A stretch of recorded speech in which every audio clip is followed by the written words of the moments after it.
श्री स्वामी समर्थ सगळ्यांना. आज आपण बनवणार आहे पाणीपुरी. पाणीपुरी म्हटलं की तोंडाला पाणी सुटतं. चला तर मग घरच्या घरी मस्त अशी पाणीपुरी बनवूया. पाणीपुरीच्या पुऱ्या तुम्हाला कोणत्याही किराणा दुकानात सहज मिळतील. तर बघू शकता इथं आपल्या पुऱ्या तयार झालेल्या आहेत. आणि मसाल्यासाठी आपल्याला बटाटा आणि वाटाणे उकडून घ्यायचे आहेत.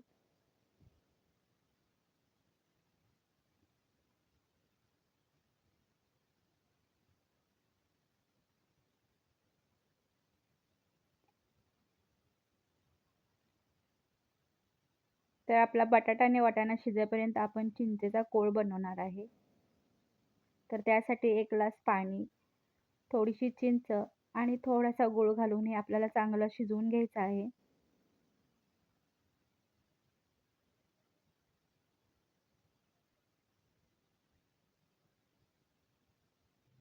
आणि ह्यामध्ये घालायचं आहे काश्मीरी लाल तिखट 2 चमचे.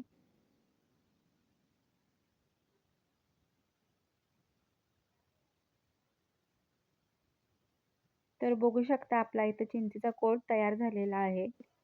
पाणीपुरीचं पाणी बनवण्यासाठी हिरवी मिरची, आलं, लसूण, पुदिना, कोथिंबीर मिक्सरला बारीक करून घ्यायचं आहे.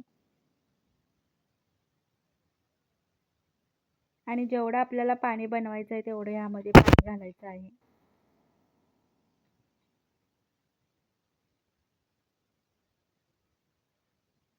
ह्यामध्ये घालायच्यात आपल्याला खारे मसाले, काळे मीठ, धना पावडर, जिरे पावडर आणि पाणीपुरी मसाला. हे चांगलं मिक्स करून घ्यायचं आहे. आणि बघू शकता आपला इथं पाणीपुरीचं पाणी तयार झालेलं आहे.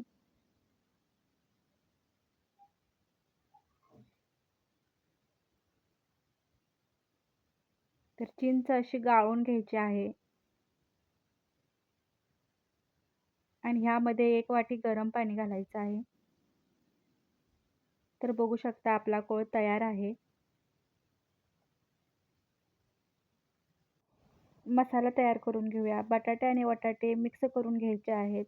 आणि ह्यामध्ये घालायचं आहे बारीक चिरलेली हिरवी मिरची, कोथिंबीर, गरम मसाला, धना पावडर, जिरे पावडर, काळे मीठ, लाल तिखट, मीठ, हळद घालून हे मिक्स करून घ्यायचं आहे. तर हा आपला पाणीपुरीचा मसाला तयार झालेला आहे. ह्यामध्ये आपण जे पाणीपुरीचं पाणी बनवलं आहे ते थोडं-थोडं घालून हे आपण पुऱ्यामध्ये भरून घ्यायचं आहे. आणि बघू शकता आपली पाणीपुरी तयार आहे. कशी वाटली तुम्हाला नक्की सांगा.